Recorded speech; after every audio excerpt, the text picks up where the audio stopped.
Hello friends, तो आज के वीडियो में हम सीखेंगे कि एमएस एक्सेल में मार्कशीट की कैलकुलेशन कैसे करते हैं। तो यहाँ पे सबसे पहले हम लोग सब्जेक्ट लिख लेते हैं। यहाँ पे सब्जेक्ट हो जाएगा, यहाँ पे होगा मैक्सिमम मार्क्स, यहाँ पे होगा मार्क्स और यहाँ पे हमारा टोटल आ जाएगा, यहाँ पे परसेंटेज। नेक्स्ट आपका डिवीजन हो जाएगा। अब सब्जेक्ट ले लेते हैं, जैसे हिंदी हो गया, इंग्लिश हो गया, मैथ, साइंस और आर्ट हो गया, सोशल साइंस।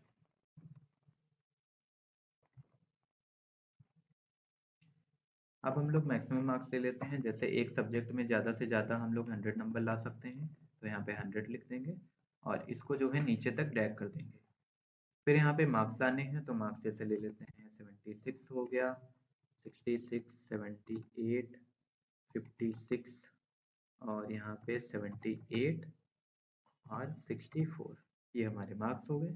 अब यहाँ पे टोटल लिखना है, तो टोटल जो है हम लोग फॉर्मूले से निकालते हैं, यहाँ पे इक्वल लिखेंगे और इक्वल के बाद आपको सम लगाना है और फिर ब्रैकेट ओपन करना है। ब्रैकेट ओपन करने के बाद आप जो है इसको आप पूरा यहाँ पे सेलेक्ट कर लेंगे और इसके बाद ब्रैकेट को यहाँ पे क्लोज करके आप इंटर कर देंगे। जैसे इंटर करेंगे यहाँ पे इसका टोटल निकल आएगा। अब इसका परसेंट निकालना है, तो उसके लिए हम लोग इक्वल लगाएंगे और ये टोटल को सेलेक्ट कर लेंगे। नेक्स्ट आपको यहाँ पे जो है स्टार लगाना है और 100 से आपको मल्टीप्लाई करना है और टोटल आपके पास कितने सब्जेक्ट हैं, तो यहाँ पे जो सब्जेक्ट हैं हमारे पास वो टोटल यहाँ पे 6 सब्जेक्ट हैं, तो 600 से इसको डिवाइड कर देंगे। तो ये हमारा परसेंटेज जो है निकल आया है।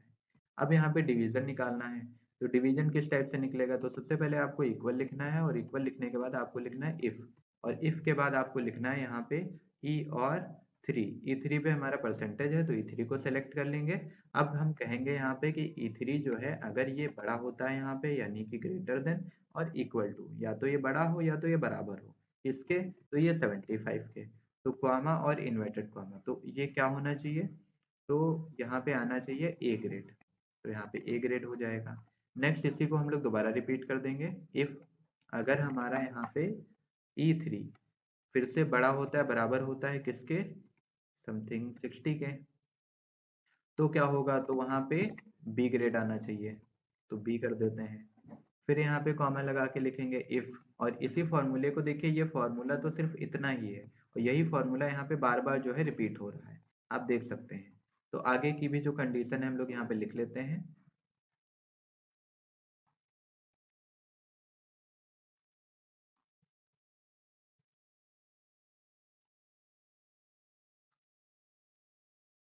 यहाँ पे सी कर दिया। नेक्स्ट दोबारा लिखेंगे इफ अगर हमारा यहाँ पे E3 बड़ा होता है, बराबर होता है 45 के, तो comma inverted comma D grade आना चाहिए। फिर क्वामा, फिर लिखेंगे इफ अगर अगर हमारा यहाँ पे E3 ये बड़ा होता है, बराबर होता है 33 के, तो क्वामा इन्वर्टेड क्वामा ई ग्रेड आएगा।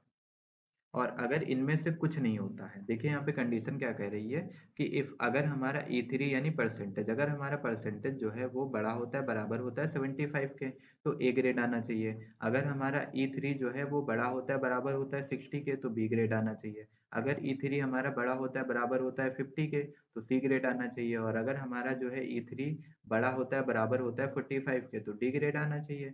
और अगर हमारा इफ जो है ये E3 बड़ा होता है, बराबर होता है 33 के, तो ई ग्रेड आना चाहिए। अब अगर इनमें से कुछ भी ना हो, तब क्या होना चाहिए, तो अगर इनमें से कुछ भी ना हो तो वहां पे फेल हो जाना चाहिए, तो यहाँ पे फेल लिख के आना चाहिए। अब देखते हैं ब्रैकेट कितनी बार ओपन हुआ है, तो यहाँ पे एक बार हो गया, ये दो हो गया, ये तीन हो गया, यहाँ पे चार और पांच, तो यहाँ पे 5 बार ब्रैकेट को क्लोज करना पड़ेगा, तो एक पहले से और 4 बार और कर लेते हैं। ये हो गया, अब इंटर कर देंगे। तो जैसे इंटर किया, यहाँ पे देखिए जो भी हमने रेंज दी थी उसी रेंज के अकॉर्डिंग इसने जो है बी ग्रेड निकाल के दे दिया है। अब यहाँ पे स्टेटस हमको निकालना है, यानी कि ये पास है या फेल है वो निकालना है। तो वो कैसे निकालेंगे, तो उसको निकालने के लिए हम लोग यहाँ पे लिखेंगे इफ, और इफ के बाद लगाना है यहाँ पे एंड, और एंड लगाने के बाद हम लोगों को ये सब्जेक्ट लेने हैं। अगर यहाँ पे ये किसी भी सब्जेक्ट में फेल होता है तो इसको फेल कर दिया जाए, और अगर ये जो है पास होता है सब में, तो इसको पास किया जाए। तो यहाँ पे हम लोग लिखेंगे, सबसे पहला वाला सेल लेंगे, तो ये हमारा है C और 3 में, तो यहाँ पे C3 को सिलेक्ट कर लेंगे। उसके बाद बताएंगे कि अगर C3 जो है ये बड़ा होता है या बराबर होता है किसके, तो ये 33 के, तो कॉमा और इन्वर्टेड कॉमा, तो वहाँ पे क्या होना चाहिए। तो यहाँ पे हम लोग चाहें तो इसको लास्ट में भी कर सकते हैं, तो इसको जो है हम लोग लास्ट में कर देते हैं। तो यहाँ पे लिखेंगे इफ एंड, अगर हमारा C3 बड़ा होता है बराबर होता है 33 के, ठीक। नेक्स्ट हम लोग दूसरी कंडीशन ले लेते हैं, तो दूसरा सेलेक्ट कर लेते हैं, इसको भी हम लोग कर देते हैं ग्रेटर देन इक्वल टू 33। फिर कॉमा लगाएंगे, फिर यहाँ पे हम लोग थर्ड वाला लेंगे, इसके लिए भी यही सेम चीज़ करनी, ग्रेटर देन इक्वल टू 33। फिर यहाँ पे कॉमा लगाएंगे, फिर यहाँ पे जो है हम लोग साइंस ले लेते हैं, इसको भी कह देंगे ग्रेटर देन इक्वल टू 33। फिर कॉमा लगाएंगे, फिर यहाँ पे हम लोगों को जो है नेक्स्ट सेलेक्ट करना है आर्ट वाले नंबर, तो इसको भी कहेंगे ग्रेटर देन इक्वल टू, अगर ये बड़ा होता है बराबर होता है 33 के। फिर यहाँ पे कॉमा लगाएंगे, लास्ट वाला सेलेक्ट कर देंगे, इसके लिए भी यही बताना है, अगर ये बड़ा होता है बराबर होता है 33 के, तो क्या होना चाहिए। तो इतना होने के बाद आपको जो है यहाँ पे ब्रैकेट को क्लोज करना है, उसके बाद कॉमा लगाना है और इन्वर्टेड कॉमा। अब यहाँ पे आपको लिखना है पास। अगर इनमें से, अगर यहाँ पे एंड फार्मूला जो होता है ये यूज होता है कंडीशन के लिए। अब देखिए ये कंडीशन पे कैसे वर्क करेगा। तो अगर यहाँ पे ये वाले नंबर 33 के ऊपर होते हैं, ये वाले नंबर 33 के ऊपर होते हैं, ये वाले होते हैं, कुल मिला के सारे नंबर जो हैं अगर ये 33 के ऊपर होंगे तभी यहाँ पे इसको पास किया जाएगा, और अगर इनमें से एक में भी ये फेल होगा तो हम यहाँ पे इसको फेल कर दिया जाएगा। तो जो भी ये स्टूडेंट है अगर वो पास होना चाहता है तो वो सब में पास होगा, अगर एक में भी फेल हो जाएगा तो सब में फेल कर दिया जाएगा। तो यहाँ पे देख सकते हैं ये जो एंड फार्मूला होता है ये आपकी कंडीशन के लिए यूज होता है कि इसमें की सारी कंडीशन हमेशा ट्रू होनी चाहिए। अगर इसमें से एक भी कंडीशन यहाँ पे फॉल्स हो जाएगी तो यहाँ पे ये जो है ये फेल आ जाएगा।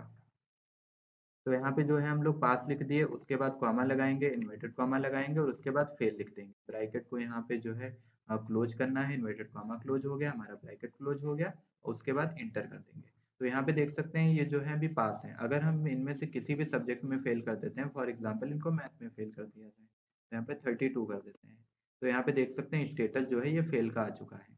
तो इनमें से जितने भी नंबर हैं यहाँ पे सब में जब ये पास होंगे तभी यहाँ पे इनको पास किया जाएगा। तो इसको भी हम लोग जो है पास कर देते हैं, 65 कर देते हैं। अब देखिए कैलकुलेशन ऑटोमेटिक हो चुकी है। अब इसको थोड़ी सी हम लोग फॉर्मेटिंग दे देते हैं, तो यहाँ पे 1 लिखा है 2 लिखा है, तो इसके बीच में सेलेक्ट कर लेंगे और इसको जो है पूरा सेलेक्ट करके यहाँ पे हम लोगों को मर्ज कर देना है। तो मर्ज करने से ये सेल जो है वो एक सेल बन जाएगा। नेक्स्ट आपको यहाँ पे कलर देना है, तो ये कलर हो गया, और यहाँ पे आपको टाइप करना है, तो यहाँ पे टाइप कर देते हैं मार्कशीट, मार्कशीट। और इसको जो है इसके साइज को हम लोग बढ़ा देते हैं, बोल्ड कर देते हैं और इसके साइज को बढ़ा देते हैं, ये बढ़ गया। नेक्स्ट अपने डाटा को भी हम लोग सेलेक्ट कर लेते हैं और इसको भी कोई यहाँ पे लाइट कलर दे देते हैं।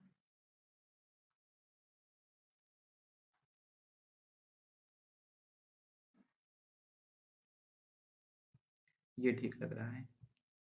उसके बाद जो ये ऊपर की हेडिंग्स रहेंगी इनको हम लोग सेलेक्ट करके बोल्ड कर देंगे, और इसका जो कलर रहेगा वो थोड़ा सा चेंज रखेंगे ताकि ये एक में मिक्स ना लगे, थोड़ा सेपरेट रहे। तो ये इसका कलर दे देते हैं, इसको वाइट कर देते हैं। और अभी आप देख सकते हैं ये जो है सेल जो है इधर उधर थोड़ा जा रहे हैं, तो इसको कैसे अरेंज करेंगे। तो ये पूरा आपको सेलेक्ट कर लेना है, उसके बाद आपको यहाँ पे अलाइनमेंट सेट कर देनी है। जैसे ही आप अलाइनमेंट सेट करेंगे आप देख सकते हैं यहाँ पे ये अरेंज हो चुका है। नेक्स्ट आपका जो है स्टेटस यहाँ पे दिया हुआ है, तो स्टेटस को भी हम लोग थोड़ी सी फॉर्मेटिंग दे देते हैं। तो ये पूरा सेलेक्ट करके इसको एक फॉर्मेटिंग दे देते हैं, कोई लाइट कलर दे देते हैं।